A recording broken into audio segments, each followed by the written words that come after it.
Hello dear, welcome to Castle Campus. In this lecture, we will discuss about shortage or stock out और back order model of inventory.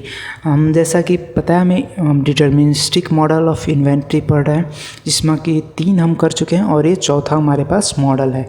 तो इसमें shortage और stock out और इसको ही बोलते हैं, और बैक ऑर्डर मॉडल इसी को बोलते हैं।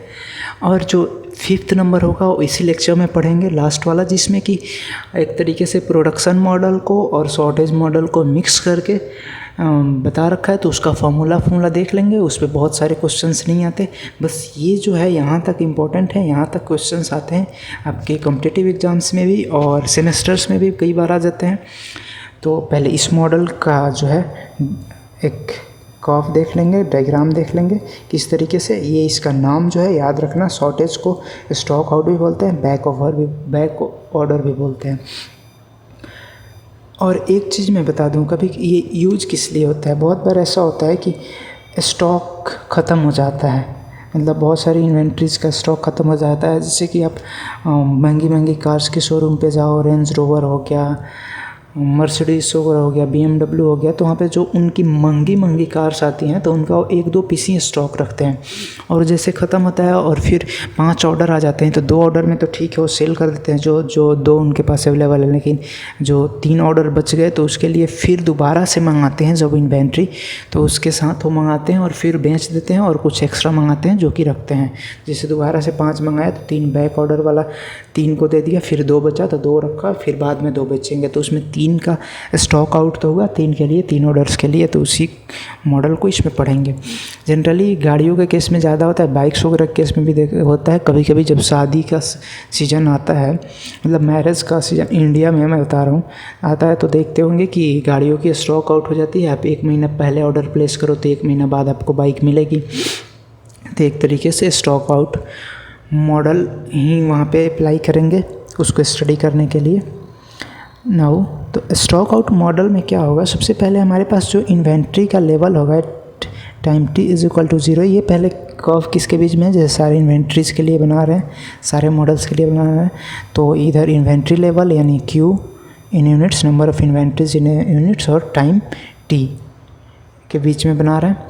अब जो है एट टाइम t = 0 हमारे पास जो इन्वेंट्री का लेवल है वो Q होना चाहिए, जो कि हम मंगा रहे हैं या फिर यूज़ कर रहे हैं। लेकिन इसमें Q - S होता है। S क्या है, स्टॉक आउट लेवल और शॉर्टेज लेवल, जितनी शॉर्टेज है हमारे पास, ठीक है।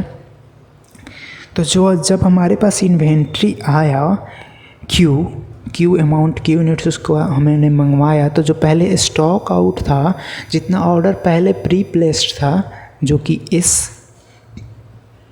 से हमने दिखा रखा है, तो पहले इसकी हमने डिलीवरी या फिर इसका जो है कि सर्विस एश्योर किया, फिर उसके बाद से जो बचा उसको मार्केट में बेचने लगे।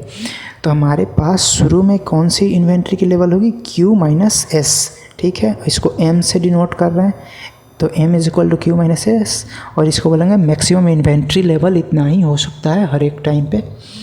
अब जो बच गया आफ्टर डिलीवरिंग S, तो Q - S को D रेट से हम कंज्यूम करना स्टार्ट कर दिए, ठीक है। तो D रेट से जब कंज्यूम करना स्टार्ट कर दिए तो इन्वेंट्री का लेवल मीन टाइम t 0 पे पहुंच गया, ठीक है। अब फिर यहाँ पे जो है हमारा इन्वेंट्री स्टॉक आउट हो गया, लेकिन नंबर ऑफ़ ऑर्डर्स आ रहे हैं, नंबर ऑफ़ ऑर्डर्स हमारे पास प्लेस होते जा रहे हैं, ठीक है। तो टाइम t2 तक ये प्लेस हुआ जब नंबर ऑफ़ ऑर्डर्स, तो उसके बाद फिर से हमने ऑर्डर किया, तो हमारे पास यहाँ पे आके आफ्टर टाइम t2, मतलब t = t1 consumption time plus t2 stock out time, दोनों के बाद इन्वेंट्री हमारे पास रीच हुआ, मिला हमें। तो फिर यहाँ पे हम क्या करेंगे, जो सबसे पहले t2 टाइम में स्टॉक आउट के टाइम में जो ऑर्डर्स प्लेस हुए हैं, तो पहले उसको डिलीवर करेंगे। अगर Q अमाउंट ऑफ इन्वेंट्री हमारे पास डिलीवर हुआ after time t, that is t = t1 + t2, तो इसमें से t2 टाइम में जो एक स्टॉक आउट में ऑर्डर हुए हैं जब इन्वेंट्री नहीं था, तो इस ऑर्डर्स हुए हैं इस अमाउंट का, तो उसको हम माइनस कर देंगे क्योंकि उसकी डिलीवरी पहले कर देंगे। तो हमारे पास इफेक्टिव कितना क्वांटिटी बच जाएगा, तो Q - S क्वांटिटी बच जाएगा, जो कि M से बोल रहे हैं मैक्सिमम इन्वेंट्री लेवल। फिर इसको D से कंज्यूम करना स्टार्ट करेंगे और यहाँ तक पहुँचेंगे जीरो लेवल ऑफ इन्वेंट्री से, फिर यहाँ पे स्टॉक आउट हो जाएगा इन टाइम T1, फिर T2 टाइम में नंबर ऑफ ऑर्डर्स प्लेस होते रहेंगे, लेकिन हमारे पास स्टॉक आउट इन्वेंट्री रहेगा, फिर ऑर्डर प्लेस करेंगे तो यहाँ पर आएगा जो इन्वेंट्री, तो उसमें से एस पहले डिलीवर कर देंगे, बिकॉज जो तो इन्वेंट्री आने के पहले हमारे पास ऑर्डर हो चुका था, तो हमारे पास इफेक्टिव Q माइनस एस बचेगा, एंड सो ऑन। इसी तरह से आगे की तरफ ग्राफ बढ़ता जाएगा। एस जो है नेगेटिव इन्वेंट्री है, इसलिए कि ये हमारे पास है नहीं इन्वेंट्री, तभी ऑर्डर्स प्लेस हो जा रहे हैं, तभी उसकी डिमांड आ जा रही है। ठीक है, ओके नाउ तो इसके बारे में कुछ थ्योरी पढ़ते हैं जो कि बता रखा है। In this model is similar to first model, मतलब उसके सिमिलर ही है EOQ जो कि इकोनॉमिक ऑर्डर क्वांटिटी मॉडल था। The only difference is shortage are allowed, इसमें शॉर्टेज अलाउ है, उसमें शॉर्टेज अलाउ नहीं था। प्लान्ड शॉर्टेज, किस टाइप की शॉर्टेज? Planned shortage, back order is the condition when customer place an order and finds that inventory is out of stock, then he waits for that inventory for next shipment to get his order fulfilled। मतलब order करता है लेकिन वो stock out हो चुका था, तो wait करता है कि कब नेक्स्ट शिपमेंट आएगा, फिर उस टाइम पे लेता है, जो जिसको जितना नंबर ऑफ ऑर्डर्स जो कस्टमर कर रहे हैं, वेट कर रहे हैं, उसको एस से हम डिनोट कर रहे थे।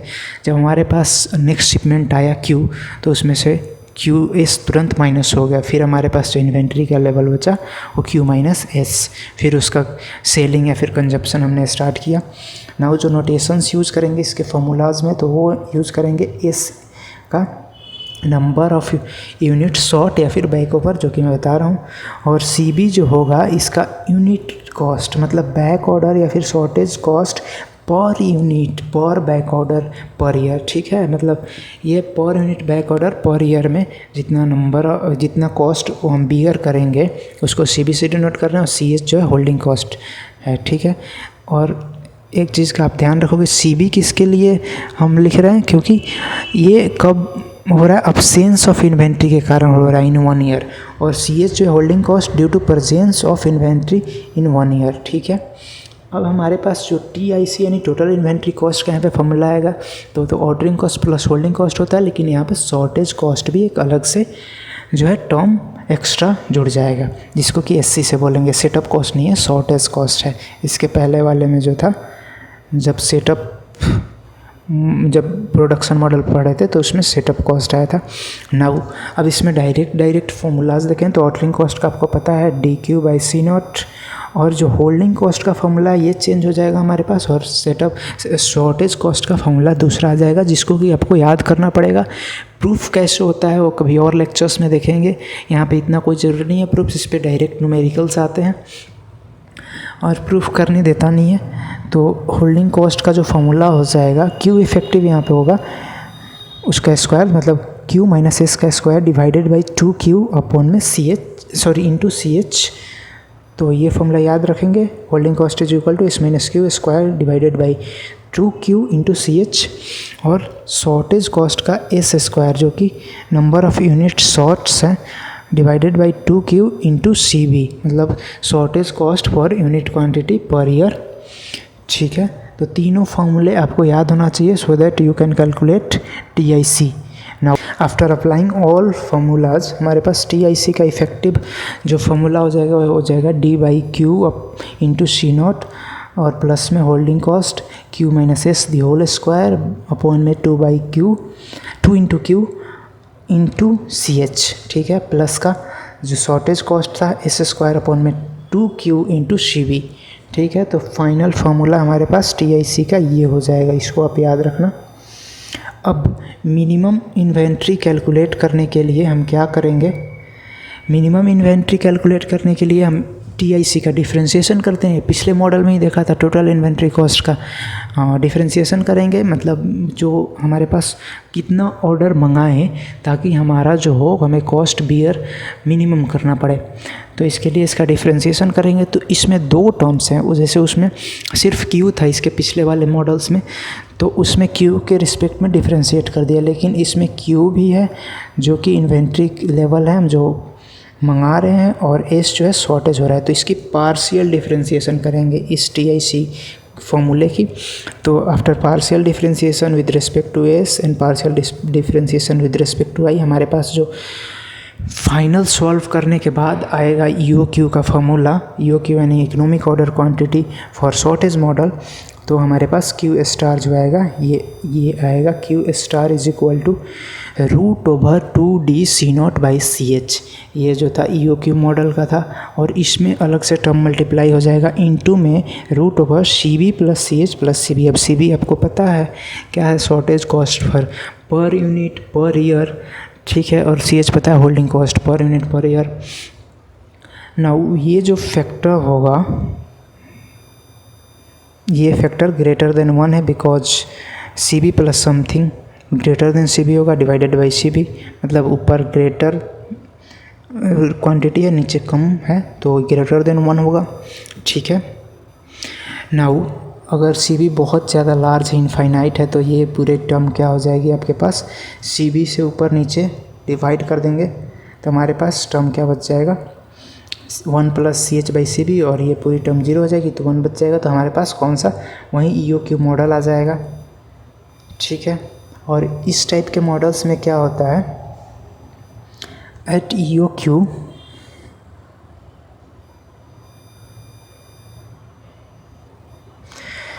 Ordering cost is equal to holding cost plus shortage cost.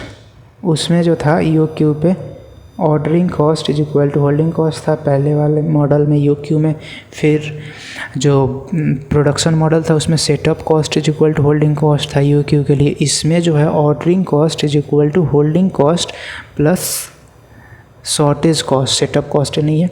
तो मैं तीनों आपको क्यों बता रहा हूँ, क्योंकि MCQs में ये पूछते हैं। ये वाला तो सबको याद रहता है, ये वाला भी मैक्सिमम लोगों को याद रहता है, लेकिन ये फॉर्मूला बहुत कम को याद रहता है और यही MCQs में पूछता है जनरली ESC में या फिर गेट वगैरह में। तो इसको आपको याद रखना चाहिए कि शॉर्टेज कॉस्ट के लिए ordering cost is equal to holding cost plus shortage cost होता है शॉर्टेज मॉडल के लिए। नाउ TIC आपका जो हो जाएगा एट इकोनॉमिक ऑर्डर क्वांटिटी पे, तो ये हो जाएगा √2D/C0/CH जो कि इकोनॉमिक EOQ मॉडल के लिए था, इनटू में एक टर्म से मल्टीप्लाई होगा √CB divided by CB + CH, और ये जो टर्म होगा लेस देन 1 होगा, बिकॉज ऊपर में CB ही सिर्फ है, इस नीचे में CH इसमें ऐड होके इससे डिवाइड हो रहा है CB में ऐड होके, तो ये लेस देन 1 होगा दिस फैक्टर। तो TIC जो होगा इकोनॉमिक ऑर्डर क्वांटिटी से कम होगा। अब 2-3 हमारे पास जो है एक और फॉर्मूला है, इसमें तो हम Q स्टार निकाल लिए, मतलब ऑप्टिमम ऑर्डरिंग क्वांटिटी कौन सी होगी, लेकिन ऑप्टिमम शॉर्टेज कौन सा होगा वो भी निकालना होगा, क्योंकि इस टाइप के क्वेश्चंस में न्यूमेरिकल्स में ऑप्टिमम शॉर्टेज भी निकालने दिया होता है, मतलब QS स्टार, ठीक है। Optimum number of units back over या फिर शॉर्टेज, तो S स्टार इसको बोलेंगे। इसको निकालने के लिए हम क्या करेंगे, holding cost is equal to shortage cost. तो होल्डिंग कॉस्ट कितना, हमें कितना क्वांटिटी होल्ड करना पड़ा है, Q star minus S star into CH, मतलब इफेक्टिव नंबर ऑफ़ क्वांटिटी इतनी ही है तो है जितनी होल्ड करनी पड़ेगी हमें 1 ईयर के लिए। और शॉर्टेज कितना हो रहा है S क्वांटिटी का, जिसको S स्टार से बोल रखा है, और CB जो कि holding cost per unit per year है। अब इन फार्मूलाज का यूज़ करेंगे तो इसको इसके नीचे लाएंगे और CH को लेफ्ट हैंड से साइड से राइट हैंड साइड में बचेंगे, तो कुछ इस तरीके का हमारे पास फार्मूला हो जाएगा। अब इसमें 1 ऐड करो दोनों तरफ, तो आपके पास क्या आ जाएगा, इधर भी, तो आपके पास ये वाली फार्मूला आ जाएगी। तो यहाँ से आप S स्टार जब निकालोगे तो यह आ जाएगा Q star into CH upon में CB + CH, ठीक है। तो ये फार्मूला भी याद रखेंगे, ओके। Q स्टार आपके पास मतलब EOQ optimum quantity to be order, ये निकाल लेंगे, तब आपके पास वो भी निकाल सकते हैं optimum shortage quantity S star, ठीक है। तो ये जो मॉडल है आपका यहीं पे कंप्लीट होता है। और आपको एक और फार्मूला इस मॉडल के अंदर बता दूं, maximum inventory level for economic order quantity क्या होगा, M star is equal to Q star into CB divided by CB + CH। Same इसी तरीके का है, यही वाला फार्मूला लग रहा है, Q star into CH divided by CB + CH, बस यहाँ पे चेंज हो जा रहा है CH की जगह पे CB, ठीक है। और कुछ ज़्यादा का अंतर नहीं है, तो आप इसको ऐसे याद कर सकते हैं। एम क्या था आपके पास, मैक्सिमम इन्वेंट्री लेवल था। ठीक है, अब जो नेक्स्ट आपके पास मॉडल है 5th मॉडल, इसका सिर्फ आपको फॉर्मूला याद रखना है। ये कभी ESC गेट में भी पूछा नहीं गया, लेकिन पूछा जा सकता है, और सेमेस्टर्स में भी हो सकता है आपको पूछा जा सकता है, मतलब मैक्सिमम टाइम नहीं पूछा जाता है। तो एक बार इसका फॉर्मूला देख लो। इसमें प्रोडक्शन और शॉर्टेज दोनों मॉडल्स को ऐड जब हम करते हैं तो बस कुछ नहीं होता, प्रोडक्शन मॉडल्स का P यानी कि बिल्डअप रेट या प्रोडक्शन रेट, और शॉर्टेज मॉडल का CB यानी कि cost of shortage per unit per year, ये ऐड हो जाता है इसमें, इनका जो टर्म आता है। तो आपके पास जो EOQ मॉडल के लिए Q* का फॉर्मूला था वो आपके पास था √2DC0/CH, और जो प्रोडक्शन मॉडल है उसके लिए आपके पास इसमें ऐड हो जाएगा, यानी मल्टीप्लाई हो जाएगा √P/P - D से, और फॉर शॉर्टेज मॉडल इसमें मल्टीप्लाई हो जाएगा √CB + CH/CB, जैसा कि आपने देखा था। तो दोनों को कंबाइंड करके इसमें मल्टीप्लाई कर देंगे। नाउ जब TIC* यानी कि ऑप्टिमम टोटल इन्वेंट्री कॉस्ट निकालना होगा, तो इसको निकालने के लिए सिर्फ पहले वाले का फॉर्मूला लगाएंगे। सबसे पहले √2DC0CH और इसमें मल्टीप्लाई कर देंगे।